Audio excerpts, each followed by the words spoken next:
own business or stay out of my own way. But I'm so happy to come into this room and to see this display of people coming out.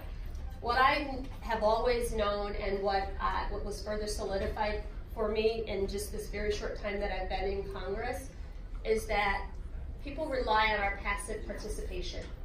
They rely on the fact that we don't show up as a reliable voting bloc, that we're not active at meetings, that we're not speaking up and speaking out. And I see that starting to change.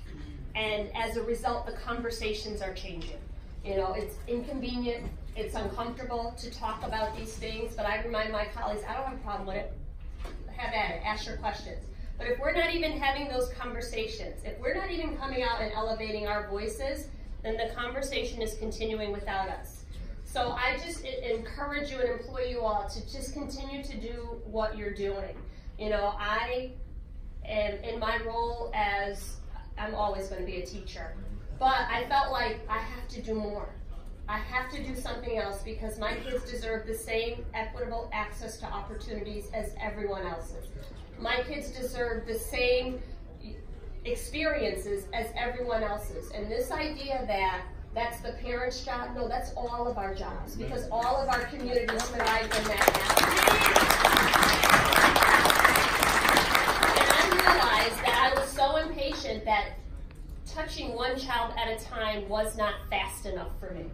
I wasn't getting enough done. So when I stepped out of the classroom and then began to work with teachers, I was like, okay, this is good. But that still wasn't fast enough for me because I'm impatient. So now in Congress, I say I want to touch and affect the legislation to make sure that before it passes out of committee, I say, let me tell you what happens in my community with that piece of legislation. Let me tell you what that looks like for kids who look like me. Let me tell you what that looks like for the school that I taught at.